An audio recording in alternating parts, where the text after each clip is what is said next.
What's up, fans? Welcome back to my channel and welcome to a spoiler and retrospective review on Halloween Resurrection. Coming up right now, if you guys enjoy the show. Alright guys, quiet on set. Scene 1, take 1. Action! Boom!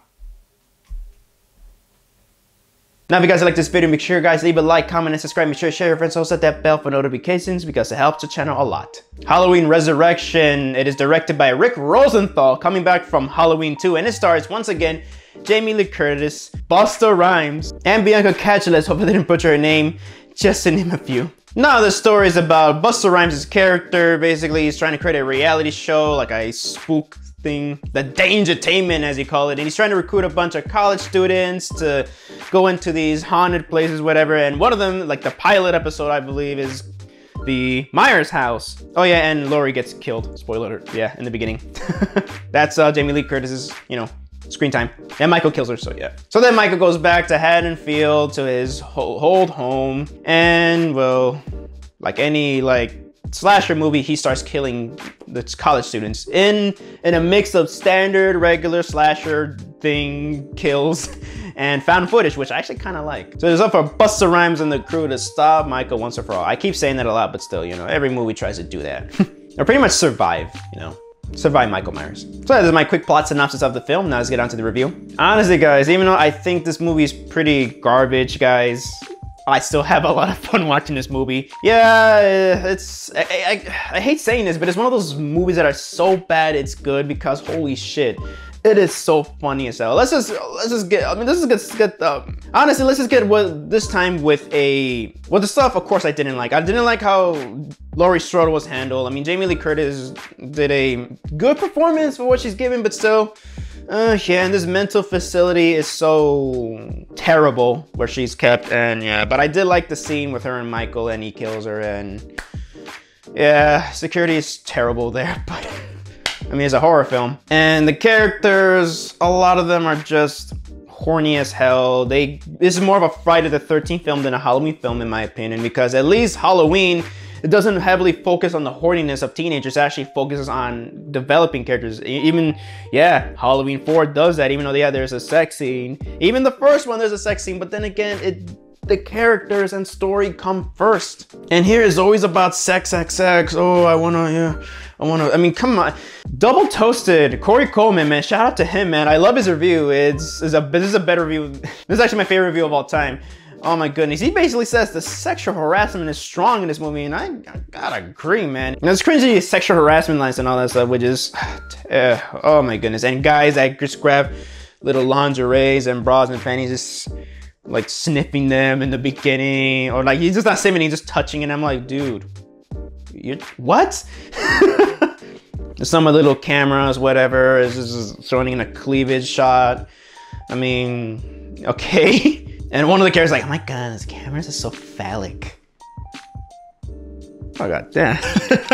Now everybody's horny in here, and also the characters are just pretty shitty, really shitty characters, and I didn't care for none of them. Even the main character, she's okay and all that stuff, and then that little young boyfriend, whatever, that guy she talks to a lot, Deckard, whatever, I forgot his real name, but yeah. But she's okay, they're all right. Tyra Banks is all right, you know, her acting's not her thing, but still, you know, her screen time is pretty decent. She's Tyra Banks, man. Then again, I kind of have a crush on Tyra Banks to this very day still, so I'm a little biased for Tyra Banks, but yeah. The pacing is slow in some areas, and I mean, especially when they're just like, oh, walking around, which is cool. I mean, yeah, you can even say that the pacing it matches well for the other franchise films or the Halloween films, but here is like, I think it's a little bit too slow, especially when you see Michael creeping, which is cool. Yeah, he's being the shape that we all know and love, but then I guess sometimes I'm just like, god damn. I can really feel this hour and a half. Also, this freaking, the Myers house has a lot of weird backstory on it, where they have Michael, apparently when he was a baby, he was chained to his baby chair in the kitchen. There's like a dungeon basement down there where Michael sleeps and all that stuff. Cinematography is okay. The score is just okay. It's like your typical 2000s rendition, 2002 rendition of the theme song. Going back to cinematography, I like some of the shots. You know, they make like claustrophobic things look big and all stuff, which is nice. But then again, it's just mostly all right for the most part. Now let's just get on to what I really enjoy, and I do like some of the found footage kill style, which is cool. It gets a little hella jittery and all that shit, but it's still nice. I like that at least I gotta give credit to this movie. This is just me though. I gotta give credit to Halloween Resurrection, where they're trying something new with the whole found footage craze and all that stuff, but still, but then again, it gets overshadowed by the shitty reality crap. But overall, it's still cool. I like it's unique, and Michael looks pretty scary in found footage for me. He is pretty damn scary in my opinion. And one thing I love, sorry, I'm repeating myself a lot, but I love is Busta Rhymes, man. I say he gave a great performance, man. That guy knew what he was into, and he just went corny as hell, and he was funny as hell, and he was having fun. You can tell he was having fun making this film.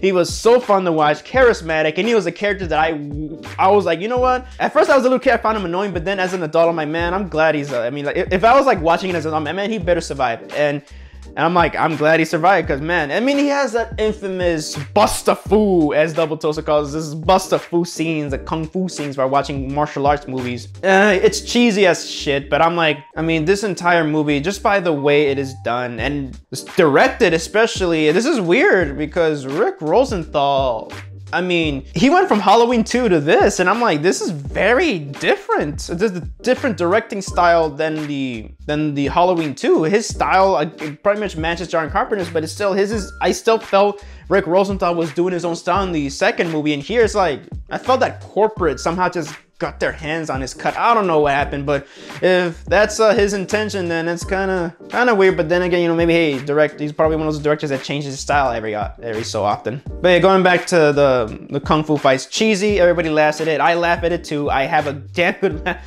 Last time I watched it, I was kind of drunk, but it was funny. It's fun. It's fun to watch that shit. I mean, come on, trick or treat, motherfucker. I like that when he just beating the shit out of Michael, has had enough of his shit. I like that. And Michael, he is cool. He is very awesome, and yeah, he's just Michael. The kills that he does is great. Him just disposing of these shitty characters is pretty great. And yeah, that scene with him and Laurie is pretty great too. The pacing is nice. And again, even though I still feel it's kind of slow in many areas, some of the slow parts when he's walking in the background and stalking them, it is great. It is scary, and I said it already, but he is the shape that we all know and love. But overall, the movie itself is just bogged down to just so much crap that it's just, you know, I'd say it's a pretty bad film in my opinion, but it's so bad it's good. So if I were to give the film a rating, I'll have to give it a 2 out of 5 stars. I was thinking right now if I should give it a 1 or a 2 star, because, and again, ratings don't matter to me. But the more I think about it, this movie is so fun to watch because of just how terrible it is in my opinion, and more of a mess it is. And yeah, it's really fun. Of course, its low point is, in my opinion, one of the worst Halloween films out there, but it is so fun, especially when you're with your squad and cracking cold ones or getting high or just whatever, or just, you know, watching it sober and having fun watching it and having a great time. It's a perfect movie for that, in my opinion. It's really fun. It's a fun movie because it is so terrible. Yeah, but I like Resurrection more than Curse. It's Curse, in my opinion, the reason why it's so low there, because it's boring in some areas, and it just, in my opinion, just ruins Michael's character, and it just overly explains everything. So yeah, but here it's simple, straight to the point, you know. Yeah, it's garbage shit. So that's my review on Halloween Resurrection. Hope you guys enjoyed the video, and thank you guys so much for watching my video. So let me know down in the comment section down below, have you guys seen Halloween Resurrection? Please let me know down in the comment section down below to hear your opinions on it. So this is Javi from Javi Productions signing off, and hope you guys enjoyed the show.